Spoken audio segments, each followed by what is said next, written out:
Het belangrijkste nieuws van Curaçao in het Nederlands. Extra Journaal. Vers van de pers. Welkom bij Extra Journaal. Fijn dat u weer kijkt. We hebben het belangrijkste nieuws voor u op een rij gezet. We beginnen met het bericht dat de PVV geen vliegtax voor de Caribische eilanden wil. De grootste partij van Nederland, de Partij voor de Vrijheid, is tegen klimaatheffingen, zoals de vliegtax die Nederland wil invoeren op alle lange afstandsvluchten.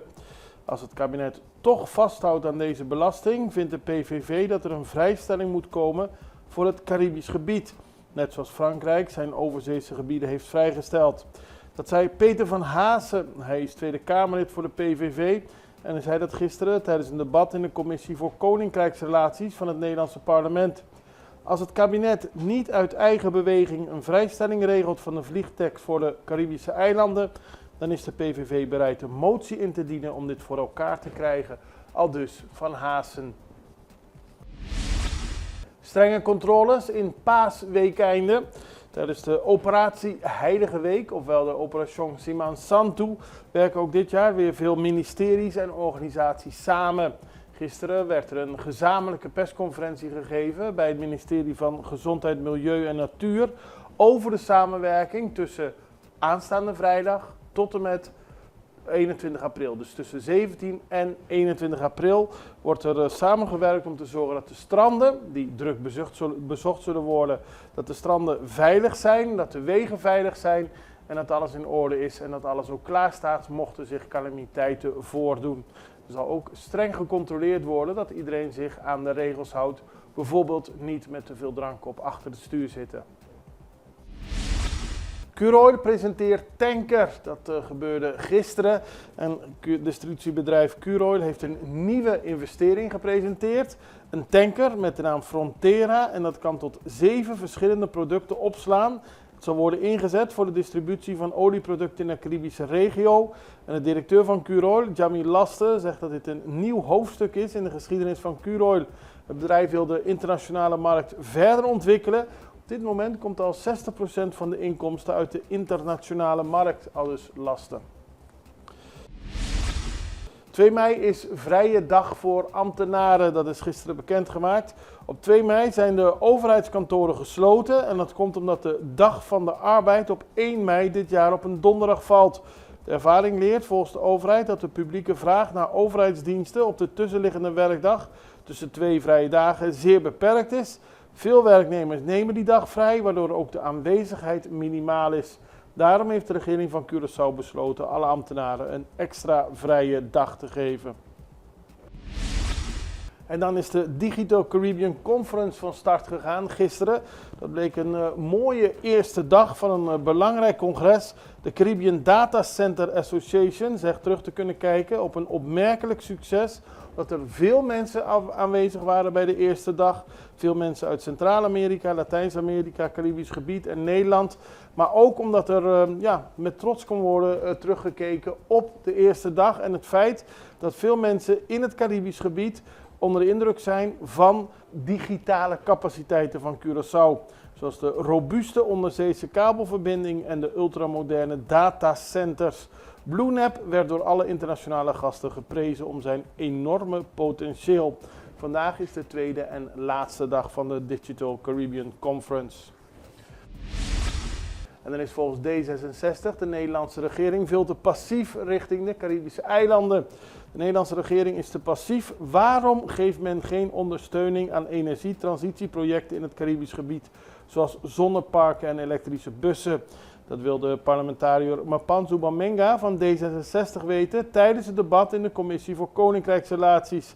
Op deze manier krijgen Chinese bedrijven de kans om projecten binnen te halen, terwijl Nederlandse bedrijven buitenspel blijven staan. Nederland zou meer moeten doen. Er is 150 miljoen extra beschikbaar, maar het is niet duidelijk hoe dat besteed wordt. Maar die zou meer moeten doen om te zorgen dat er elektrische bussen, elektrische vliegtuigen, meer groene energie, dat er meer in geïnvesteerd wordt en dat er meer op wordt gezet op de Caribische eilanden. Eerste koralen gepland bij Sandals. Dat vond afgelopen weekend plaats. De eerste sessie van de Coral Planting in het gebied nabij Sendels. Max van Aals van de Branch Coral Foundation en zijn team gingen met de boot van Sendels naar de locatie waar het koraal wordt geplant. Sendels, Royal Curaçao en de Sendels Foundation zijn trots dat ze een partner zijn van dit project, omdat dit een belangrijke stap is in het herstel en de regeneratie van koraalrif. En dat is een project dat door Max van Aals van de Branch Coral Foundation wordt uitgevoerd. En de bedoeling is natuurlijk om hersenkoraal, een soort die vroeger volop voorkwam rond het rif bij Porto Marie, weer terugkomt in onze wateren. Wij gaan even over naar een break. We zijn zo bij u terug. Extra in Nederland. Van Amsterdam tot Arnhem, van Groningen tot Maastricht, Extra is erbij. Volg Extra Digitaal en blijf op de hoogte van de belangrijkste ontwikkelingen in Nederland. Extra Digitaal is te zien op verschillende platforms en kanalen zoals WhatsApp, YouTube, Facebook, Instagram en ook TikTok. Wilt u ons op de hoogte brengen van een evenement of iets doorgeven? Neem contact op via WhatsApp, e-mail, Facebook of bel gewoon 06 1364 2945. Volg of abonneer je op Extra Digitaal. Klik aan en volg ons.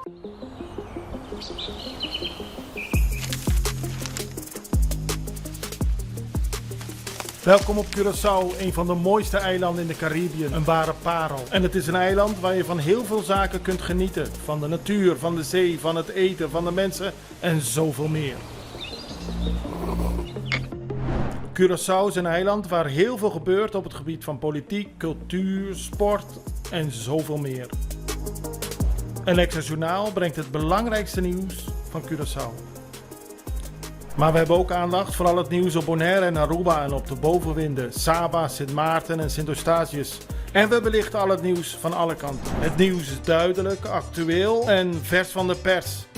Extra Journaal, elke werkdag op Salto. Op Curaçao zijn we de hele dag bezig met het maken van Extra Journaal. Volg ons op je favoriete Amsterdamse zender, Tauro.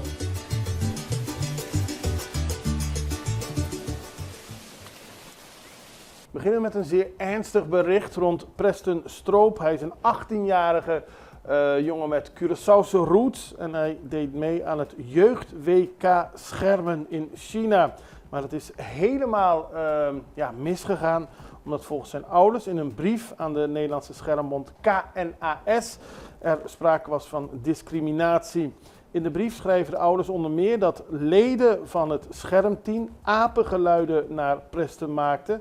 En ook begonnen te praten over discriminerende grappen over katoenslavernij. Ook zei een van de floretisten dat hij geen mens is, deze Preston, en dat hij alleen maar kip eet. Verder werd er ook gezegd, ik ben je baas, want ik ben een superieur ras. Er werd het N-woord meerdere keren gebruikt en ook werd hij midden in de nacht wakker gemaakt en werden er foto's van hem gemaakt. En op dat moment kon hij niet meer goed presteren. Uiteindelijk heeft hij de pesters aangevallen en daarom werd Preston geschorst voor het toernooi. Nou, de zaak is dermate ernstig dat het natuurlijk onderzocht gaat worden. De Koninklijke Nederlandse Algemene Schermbond zegt inmiddels een onderzoek gestart te zijn. Maar de wijze van discriminatie is voor veel mensen wel heel erg verschrikkelijk om te horen. En dat is het ook.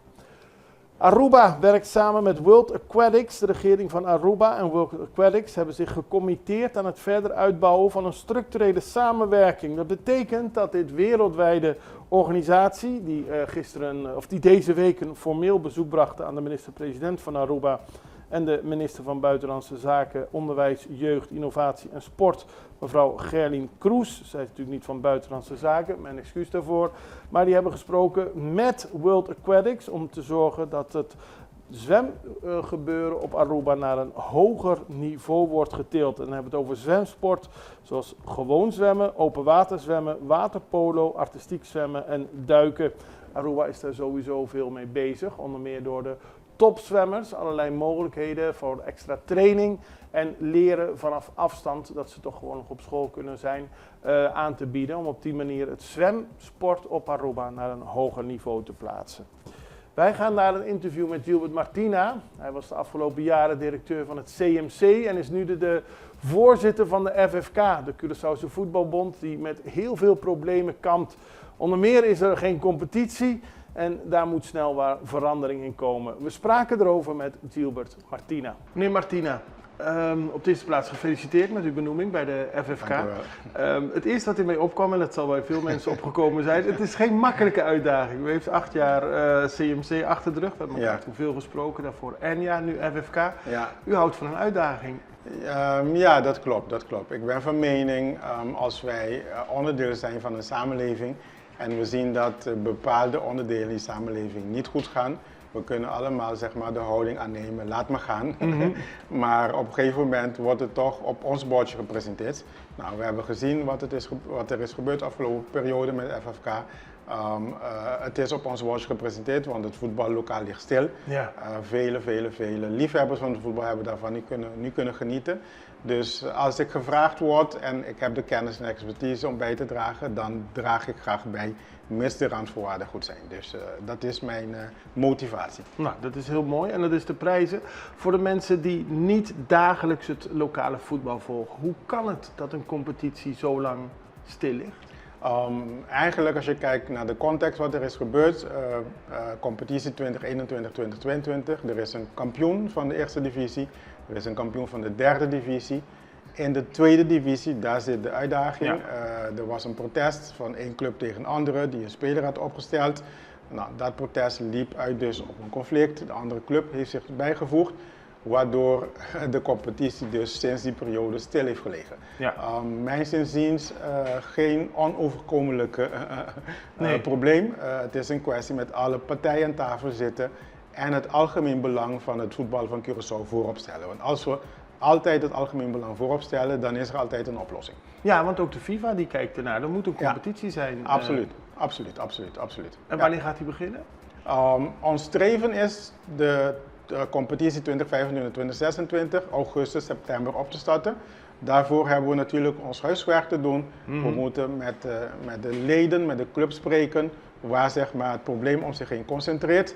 We moeten met alle overige leden spreken om een consensus, om een akkoord te bereiken. En als iedereen daar akkoord is en we hebben zeg maar, onze handtekening gezet, dat hier staan we achter, dan gaan we naar buiten treden om zeg maar, te communiceren hoe en wanneer de competitie opgestart gaat worden. Maar de streven is starten van competitie 2025-2026 vanaf augustus, september, zodat het parallel loopt met de FIFA-kalender die elk land ter wereld volgt. Maar u heeft vertrouwen in dat het gaat goed komen? 110%, absoluut. En Ja. u heeft voor hetere vuren gestaan? Dat denk ik wel, ja. Iets anders, de nationale selectie. We Ja. hebben een bondscoach, we hebben Dick Advocaat, we hebben de Gold Cup. We zijn nog steeds proberen nog steeds naar het WK te gaan. Ja. Hoe verloopt dat allemaal? Blijft Dick Advocaat zeker tot het WK 2026? Ja, dat hangt af van de prestaties natuurlijk. Ja. Ik ga niet zeggen, ja, hij blijft tot de WK. We hebben een hele belangrijke periode wat aankomt. Op de eerste plaats 2 wedstrijden voor de WK-kwalificatie. Ja. Thuis tegen St. Lucia en uit tegen Haiti. Het wordt waarschijnlijk Aruba, omdat Haiti daarvoor tegen Aruba speelt. Okay. Als wij goed door die 2 wedstrijden komen, dan gaan we naar de derde en de laatste ronde. Drie pools van 4 teams. En de eerste 3 gaan direct naar het WK. En de beste 2 spelen nog een knock-out fase. Zo dicht is zeg maar deze droom. En na die 2 wedstrijden spelen we in juni de Gold Cup in Amerika. Ja. We zijn ingelood in de pool van Canada, Salvador en Honduras. We spelen onze eerste wedstrijd tegen Salvador, de tweede tegen Canada en de derde tegen Honduras. En de Gold Cup is ook een heel interessante podium voor ons nationale elftal. Want doe je daar goed, is niet goed alleen exposure, maar ook voor inkomsten voor de bond. Wat weer verdeeld kan worden zeg maar, over de actoren. Dus er komt een hele belangrijke periode aan voor ons nationale voetbal, zoals ik al zei. We moeten het licht thuis aanzetten, omdat het lange tijd donker is geweest. Dus dat gaan we doen. In eerste instantie opstarten van een soort toernooi, zodat men kan opwarmen en dan vanaf augustus, september streven om de competitie op te starten. En dan alle focus en efforts om een zo sterk mogelijk elftal op de been te zetten voor die 2 WK-kwalificatiewedstrijden in juni. En daarop volgend de Gold Cup. En Ja. als we de rust maar behouden, dan komt alles goed. Het gaat om vertrouwen. Absoluut. Succes. Dankjewel. En dan gaan we naar El Salvador, of eigenlijk is het Amerika, omdat er eerder deze week bekend werd dat er een man die illegaal in Amerika verbleef, een man uit El Salvador, Kilmar Abrego Garcia, naar El Salvador terug is gestuurd omdat hij een bendelid zou zijn. Dat blijkt niet te kloppen. Nou heeft de Hoge Rechtshof gezegd dat de president van Amerika pogingen moet doen om de man terug te krijgen. Maar eerder deze week in een gesprek met de president van El Salvador, de heer Bukele, werd al duidelijk gemaakt dat er niks gedaan zou worden om deze man terug te sturen. Juist ook omdat hij illegaal in Amerika verbleef. Dat is volgens een Amerikaanse senator onterecht. Hij is naar El Salvador gegaan om te proberen daadwerkelijk iets te doen voor deze man die jaren in Amerika woonde. Maar senator Chris van Hollen die heeft geen toegang gekregen tot de El Salvadoriaan. En het lijkt erop dat zijn trip naar El Salvador eigenlijk geen resultaat zou hebben. En het Witte Huis heeft laten weten dat die trip van die senator erg triest is en dat de situatie bij de huidige situatie blijft, namelijk dat de man vast blijft zitten in een zwaar beveiligde gevangenis in El Salvador, zonder dat het bewijs is dat hij ooit lid is geweest van een bende. We houden het voor u in de gaten, net zoals we al het nieuws voor u in de gaten blijven houden. Ik wens u hele prettige Pasen. Tot na het paasweekend, dan zijn we er weer. Het allerbeste. Tot ziens. Dag.